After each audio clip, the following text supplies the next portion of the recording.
Hi, my name is Joe and Indovina. I'm the driver for the Indovina Discount Car and Truck Rentals Racing Team. We started racing at a go-kart track in Whitby called Family Kartways. At the time, it was the largest go-kart track in North America. 3 of our friends decided that they were going to go go-kart racing. And one day, my brother and I, Sal, went up to the racetrack with them and got out in their go-kart and did a couple of laps. And the next thing you know, we were buying a friend's used go-kart and never stopped from there. It took up most of our weekends through the summer. Almost every other week we were traveling to the racetrack. And I always say we because as much as I was driving it, it was a team effort between my brother and a couple of friends and so forth. But typically the mainstay was my brother Sal. Without him, I wouldn't be able to get to the racetrack because he was the driver of the vehicle. Joe and I were pretty close. We pretty much did everything together when we were younger. A lot of the other teams would have people that they would pay. Obviously, we didn't have the budget to go and pay people to do it. I got to learn more and more about the car. It was a little scary at the beginning with all this new stuff, but after a while it was just second nature, taking the car apart, putting it all back together again. When we first started with go-karts, my dad kept saying, "What are you doing this for? Why are you spending this money? Isn't it dangerous?" And you know, like any parents, when their children do something that is unexpected and is putting their life at risk, they're going to react accordingly. But, you know, once he got up to the racetrack, it became a second family for him. Yeah, my dad was very social. He would go around and talk to everybody that was up there. So he got to know everybody as well, too. We had to sponsor the team, Goodyear Tire Canada. We went to them and asked them to be a sponsor of our racing team. And they said, sure, not a problem, but we want you to do something outside of racing. We want you to do something to give back to the community. We said, well, you know what? Why don't we do something different? Eventually that led us to bringing that go-kart through the halls, through sick kids, giving kids rides to and from their room and so forth. And I think over the years of the go-karting and racing that we did at Formula 2000 and then to the Suzuki Swift GT, we would have raised over about $10,000 for various charities in Toronto. Our skills as a team had developed, my skills as a driver had developed, and at that point we had an opportunity to advance into something more demanding, not only from a team point of view, but also from a driving point of view. And so we said, you know what, let's take that leap up into Formula 2000.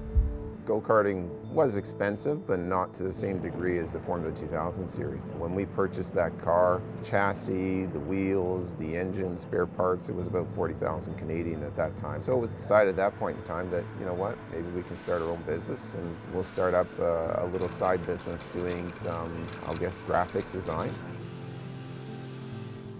It was tough, a lot of late nights. It was a lot of work. And then as the business started to grow, it became harder to do the racing properly. And it was getting more and more difficult, and we were struggling with the racing as well, too.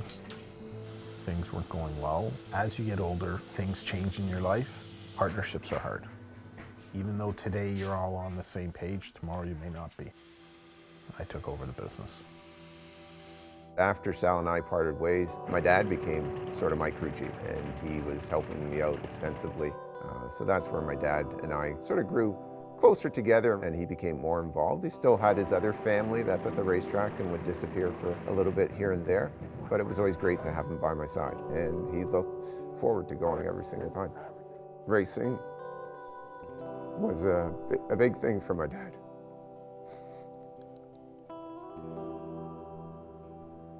This was my original helmet. You can see all these stone chips in the front of the helmet. Well, in an open cockpit, you're subject to any rocks, nuts and bolts, or anything that's on the racetrack that gets thrown up by the car in front of you. So we're constantly being bombarded by debris that's on the racetrack.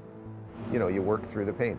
Anything else that was happening from an emotional point of view was just basically thrown out the side once I stepped into that race car and got on the racetrack. Everything else just disappeared. And then when you got out of the car, life came back to normal. You didn't think about what was going on, other than what was happening on the racetrack. We're traveling at fast speeds in a closed environment, but it is still dangerous. Anything can happen. When we stopped racing in Formula 2000, we went off into racing production series cars and purchased the Suzuki Swift GT. I get a lot of comments from other individuals at the racetrack specifically saying, you know, aren't you tired of driving the slowest car out there and so forth? And, you know, yeah, I might have the slowest car, but I'm always there crossing the finish line. I'm always there having an opportunity to win the race, and I'm always there challenging myself to do better. What I'm holding right now is the overall championship trophy for the 1993 Michelin Enduro Series. This trophy, as much as it's a championship winning trophy, is a little bit special for me because this trophy is a representation of that effort that took us to the championship, because we were there at every race. It wasn't about winning the race always, it was about having a challenge in front of me, i.e. a car that I can chase, and a car that was pushing me to go faster and behind me. That made it exciting and enjoyable, rather than whether I won the race or not. The adrenaline of, being able to drive a car faster and faster, which means that I was improving my abilities. So we were up at Mossport, last lap of the session, going into corner 3 at Mossport, and I had taken that corner many times in my career in the various vehicles that I've driven without any problems. Still don't know what happened. The vehicle went off track, and at some point in time the front end caught a little bit of a ditch, which then caused the vehicle to roll probably 2 times. It happened, almost instantaneously, and as quickly as it happened, it ended. Eventually stopped on the driver's side, so the vehicle was turned over on the driver's side door, so I had to climb out the window of the passenger side door. Lucky for me that I wasn't hit by another vehicle on the racetrack, because I was sitting there like a lame duck. So I quickly climbed out of the car, got off to the side, and the car was damaged, unfortunately beyond repair. And that was pretty much the last time that I went racing.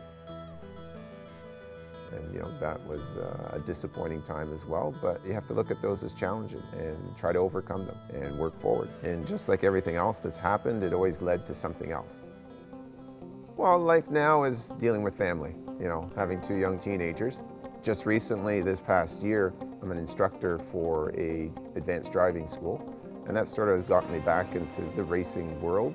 Not from a point of view of being on the racetrack, but sharing my experiences and my knowledge that I gained through racing to new drivers. And it's not about being fast on the road, but it's about being safe and how to be aware on the road and so forth. And that's a lot of knowledge that I've gained through racing.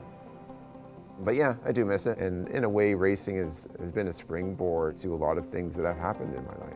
If we look at what got us involved at Sick Kids and got me into the volunteering that I did for 10 years there. So a lot of that stuff wouldn't have become possible.